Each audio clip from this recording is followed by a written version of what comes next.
आज आप रात रात भर मोबाइल के ऊपर गंदे काम कर रहे हैं, क्या सोच करके कर रहे हैं? अभी तो जवानी के दिन है, अभी तो जिस्म के अंदर ताकत है। जब बुढ़ापा आएगा तो हम भी नमाजी बन जाएंगे, हम भी दाढ़ी रख लेंगे, हमारे माथे पर भी सजदे का निशान आ जाएगा। मेरे नौजवान साथियों, क्या आप इस बात की गारंटी दे सकते हैं कि आप बुढ़ापे तक जिंदा ही रहेंगे? अरे बुढ़ापा तो बहुत दूर की बात है, बुढ़ापा तो बहुत दूर की बात है। आप तो इस बात की गारंटी भी नहीं दे सकते कि कल की सुबह का सूरज आप देखेंगे। हमारे बड़े अच्छे दोस्त थे, नौजवान आलिम दीन थे। बिहार और झारखंड में हम लोगों ने साथ में प्रोग्राम भी किया था। हमारे उत्तर प्रदेश के रहने वाले थे मौलाना अब्दुल रहमान साजिद सल्फी, हमारे बनारस से जामिया सल्फिया से उन्होंने पढ़ाई भी की थी। मुंबई के अंदर कुर्ला में एक मस्जिद के इमाम थे, बहुत अच्छे मुकर्रिर थे और बहुत अच्छे इंसान थे, खूबसूरत भी थे, खूबसीरत भी थे। अभी पिछले हफ्ते की खबर है, मौलाना अब्दुल रहमान साहब एक प्रोग्राम में पूना जाते हैं, वहां पर तकरीर करते हैं अल्लाह ताला की तौहीद के बारे में, उसके हुकूक के बारे में। तकरीर करने के बाद रात ही में वो मुंबई के लिए चलने लगते हैं, क्योंकि वो एक मस्जिद के इमाम हैं और मस्जिद की कमेटी ने यह कह करके रखा है कि आपको हर हाल में फजर की नमाज में रहना है। ओ लोगों, मौलवी कोई रोबोट तो नहीं होता, मौलवी कोई मशीन तो नहीं होता, उसके पास भी तो जरूरतें हो सकती हैं, उसके पास भी तो मजबूरियां हो सकती हैं। तुमने मौलवियों को मशीन समझना क्यों शुरू कर दिया है? बंद कर दो मौलवियों को मशीन समझना। मदरसों में पढ़ाने वाले मौलवियों को आपने 5-5 हजार रुपए की तनख्वाह पर रखा। अरे 5 हजार की तो लोग चाय और पान खा जाते हैं, पी जाते हैं। 5 हजार में वो मौलवी किस तरीके से अपने बच्चों का पेट पालेगा? कभी आपने सोचा? वो बेचारा 10 साल तक मदरसे की पतली दाल पी करके और बगैर छिला हुआ आलू खा करके उसने मदरसे में पढ़ाई की, लोगों के दरवाजों पर भिखारी बन करके जागीर का खाना उसने खाया, और आज जब वो आलिम दीन बन करके आया, आपने 5 हजार में और 7 हजार में उसको मस्जिद का इमाम बनाया। शर्म आनी चाहिए। मस्जिद के इमाम से ज्यादा तो मोहल्ले में झाड़ू लगाने वाले की और सफाई करने वाले की तनख्वाह है। शर्म आनी चाहिए। और उसके बाद इतनी पाबंदी है कि साहब पूरा मोहल्ला मस्जिद में नजर ना आए। अगर इमाम बेचारा किसी दिन फजर में नहीं आया, मौलवी साहब आप फजर में नजर नहीं आए, पूरा एक एक नमाजी जब तक पूछ न ले और तहकीकात न कर ले तब तक मौलवी को नहीं छोड़ेगा। उसके पास भी तो जरूरतें हो सकती हैं मेरे भाई। और एक बहुत बड़ा फितना यह भी है, आपने इमाम साहब के लिए कमरा बनवाया, बड़ा एहसान किया, बड़े एहसान के साथ लोग कहते हैं हमारे यहां इमाम साहब के लिए कमरे का भी इंतजाम है। कैसा कमरा है? छोटी सी कोठरी है, बेचारा इमाम सर एक दीवार में उसका टकरा रहा है तो पैर दूसरी दीवार में टकरा रहा है। इतना बड़ा कमरा होता है इमाम साहब का कि वो मुर्गी का दरबा भी उससे बड़ा होता है। वो बेचारा फैमिली लेके नहीं रह सकता।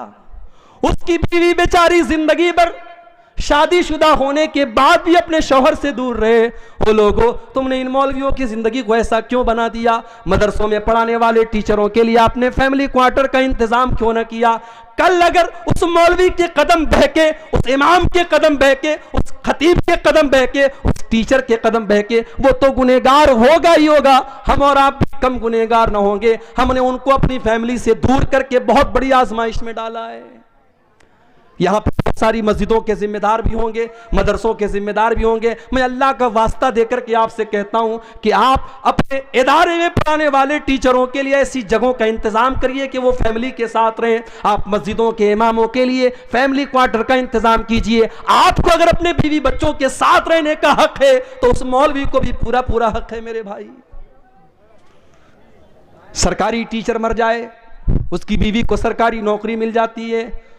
सरकारी टीचर मर जाए, 60 साल की सर्विस पूरा करने के बाद मर जाए तो उसके परिवार को पेंशन मिलती है। सारी जिंदगी मिंबर पर चढ़ करके अल्लाह रसूल का दर्स देने वाला मौलवी मर जाए, उसके कफन का भी कोई इंतजाम करने वाला नहीं, उसके बच्चों की पढ़ाई की कोई खबरगिरी करने वाला नहीं।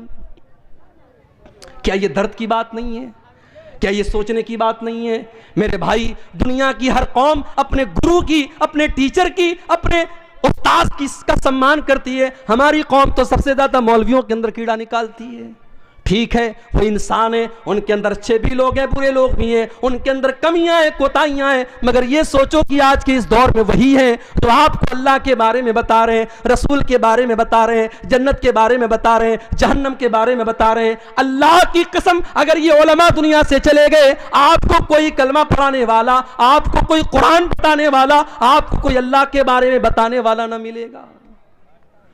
मौलवी बेचारे मर जाते हैं, उनके बाद उनके बच्चों, उनके परिवार का क्या होता है कोई पूछने वाला नहीं है।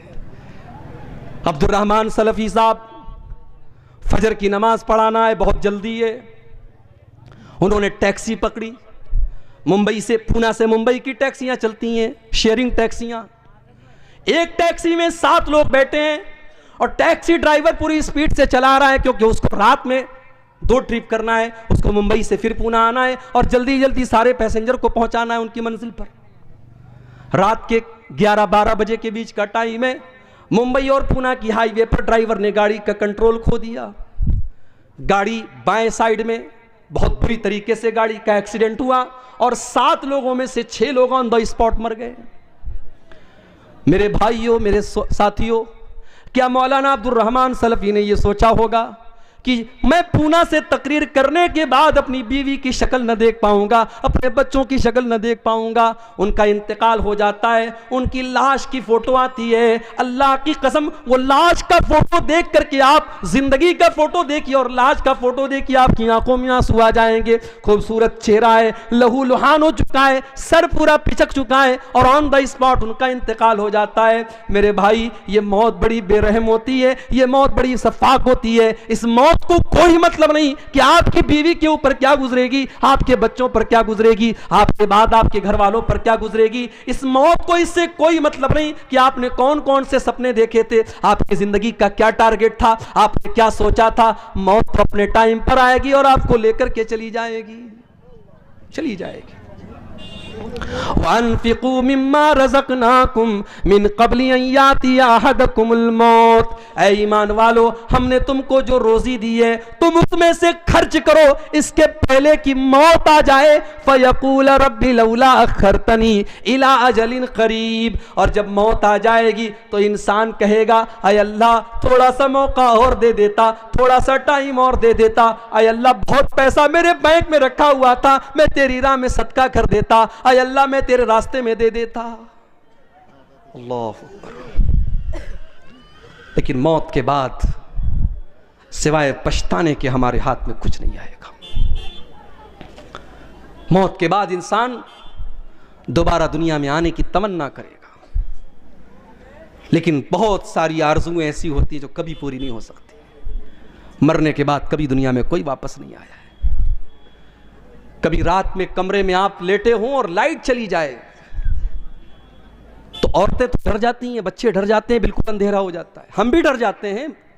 इंसान बिल्कुल अंधेरा हो जाए तो इंसान सोचने लगता है कहां जाए, दरवाजा किधर है, स्विच किधर है, सामान किधर है, इंसान सोचने पर मजबूर हो जाता है। ओ लोगों, जब रात में कभी आप कमरे में तन्हाई में होते हैं और लाइट चली जाए, अंधेरा हो जाए, क्या आप उस वक्त के बारे में नहीं सोचते जब आप अपनी कब्र में होंगे और वहां भी उससे ज्यादा अंधेरा होगा और वहां पर आपको बचाने वाली कोई बीवी ना होगी, वहां पर आपको बचाने वाले कोई माँ बाप ना होंगे, कोई रिश्तेदार ना होगा। उस मौत के बारे में, उस कब्र के बारे में हम क्यों नहीं सोचते? उस मौत के बारे में हम क्यों नहीं सोचते? मौत के आने के बाद इंसान ये तमन्ना करेगा कि काश हमें दोबारा दुनिया में आने का मौका दे दिया जाए। अल्लाह ने फरमाया कुरान के 18वें पारे में, हत्ता इज़ा जाअ अहदहुमुल मौत, जब मौत का टाइम आता है इंसान ये कहता है, क़ाल रब्बिरजिऊन, ऐ अल्लाह तू एक मर्तबा मुझे दुनिया में दोबारा लौटा दे, लअल्ली आमलु सालिहा, ऐ अल्लाह मैं दोबारा दुनिया में जाने का चांस मांग रहा हूं। इसलिए नहीं कि बेटी की शादी करना है, इसलिए नहीं कि बीवी के नाम बैंक बैलेंस करना है, इसलिए नहीं कि मकान बनवाना है, इसलिए नहीं कि बेटी के जहेज का इंतजाम करना है। आज कितने बूढ़े बाप हैं जवान बेटियां उनके घर में खूबसूरत भी हैं, दीनदार भी हैं, नमाजी भी हैं, कुरान भी पढ़ने वाली हैं, मगर पूरे गांव में कोई उनसे रिश्ता करने वाला नहीं है, क्योंकि उस गरीब के पास अपनी बेटी को बेचने के लिए पैसा नहीं है। ओ लोगों, आज हमने ऐसा माहौल बना दिया कि आज बेटियों का सौदा होता है। जितना क्वालिफाइड दामाद हो, सरकारी नौकरी वाला दामाद है तो अलग कीमत है, अच्छा बिजनेस वाला दामाद है तो अलग कीमत है। आज हमने दामादों की कीमतें बनाकर रख दी। आज तुम अपनी बेटियों का सौदा कर रहे हैं, सौदा हो रहा है। और कौन कर रहा है? अहले हदीस कर रहा है। बड़े फख्र से हम कहते हैं कि साहब, सीमांचल में कौम ऐसी भी है कि पूरी कौम अहले हदीस है। कभी हम कहते हैं, दूसरी जगहों पर बात निकलती है कि कटिहार से लेकर के किशनगंज तक चले जाओ, अररिया से फॉरबिसगंज से लेकर के आप पूर्णिया के तमाम इलाकों को देखो, बड़ी तादाद में एक ऐसी कौम रहती है जो सबकी सब अहले हदीस है। मगर अहले हदीस का मतलब सिर्फ सीने पर हाथ बांधना तो नहीं होता है मेरे भाई। अहले हदीस का मतलब सिर्फ नमाज में जोर से आमीन कहना तो नहीं होता है। अहले हदीस का मतलब होता है कुरान और हदीस पर चलने वाला। और अल्लाह की कसम, जो कुरान और हदीस पर चलेगा वो जहेज की डिमांड तो नहीं करेगा, वो जहेज का लेन देन तो नहीं करेगा जो आज हमारे यहाँ हो रहा है। बेटियों का सौदा हो रहा है।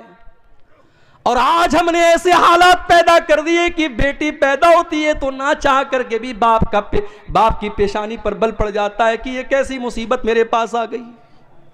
इसको पढ़ाना भी होगा, ये जवान होगी तो जमाने की गंदी नजरों से इसको बचाना भी होगा। जब ये जवान होगी तो इसको जमाने की गंदी नजरों से बचाना भी होगा। इसको बेपर्दगी से भी बचाना होगा, इसको बेहयाई से भी बचाना होगा, इसके दुपट्टे का भी ख्याल करना पड़ेगा, इसके कपड़े का भी ख्याल करना पड़ेगा। और जब बड़ी मुश्किल से ये जवान हो जाएगी तो फिर इसके लिए जहेज का इंतजाम करना पड़ेगा। इंसान के दिल में ये ख्याल आ ही जाता है कि अल्लाह, ये कौन सी मुसीबत हमारे घर में आ गई, इससे तो बेहतर था कि मुझे बेटा हो जाता। हमने ये हालात बना दिए, हमने ये हालात बना दिए। वरना बेटियां तो रहमत होती हैं, बेटियां तो अपने माँ बाप के लिए जन्नत की खुशखबरी लेकर के आती हैं। अल्लाह के नबी फरमाते हैं, मनिब्तुलिया मिन हाज़िहिल बनाति शैअन कुन्न लहू सित्रम मिनन नार। जिसको अल्लाह ताला बेटी दे दे और बेटी के इम्तिहान में वो खरा उतर जाए, वो बेटियां अपने माँ बाप को जहन्नम की आग से बचाएंगी। एक हदीस में अल्लाह के नबी ने फरमाया, मन आला जारियतैनि हत्ता तबलुगा। जिसको अल्लाह ने 2 बेटियां दे दी और दोनों बेटियों की उसने अच्छी परवरिश कर ली, दोनों बेटियां जवान हो गईं। अच्छा, लोग कहते हैं ना बेटियां पराया धन होती हैं, लोग ऐसा बोलते हैं। माफ कीजिएगा, ये हिंदुस्तान का कल्चर होगा, ये हमारे गैर मुस्लिम भाइयों का कल्चर होगा।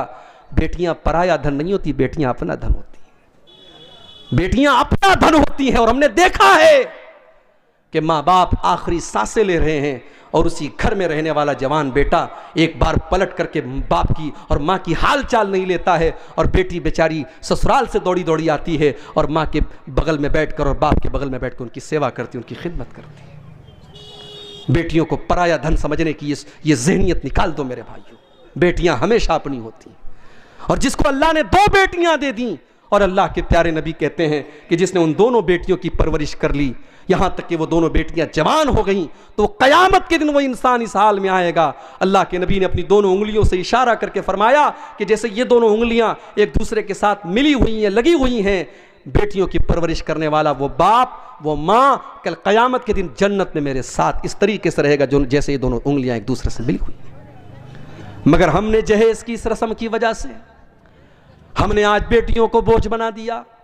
और अफसोस की बात तो यह है कि मौलवी हजरात के यहाँ भी जहेज लिया जा रहा है। मौलवी भी अपने बेटे की शादी पर जहेज ले रहा है और मौलवी भी अपनी बेटी की शादी पर जहेज दे रहा है। जहेज देना मजबूरी हो सकती है, लेना मजबूरी नहीं हो सकती है। अगर आप ले रहे हैं, इसका मतलब कि आप उस चीज को जायज समझ रहे हैं मेरे भाइयों। आप अपनी गैरत का और अपनी इज्जत का जनाजा खुद निकाल रहे हैं। शादी के पहले दिन जिस बेड के ऊपर आप सोते हैं, वो बेड आपको ससुराल से मिल रहा है। जो शेरवानी पहन करके आप निकाह पढ़ रहे हैं, वो शेरवानी भी ससुराल के पैसे से मिल रही है। जो खूबसूरत टाइटन की घड़ी आपने 3-4 हजार की लगाई है, वो भी आपको ससुराल से मिली है। तो आप किस टाइप के मर्द हैं? आपके हाथों में तो 2-4 चूड़ियां पहना दी जानी चाहिए, आपको तो खातून का लक़ब मिल जाना चाहिए।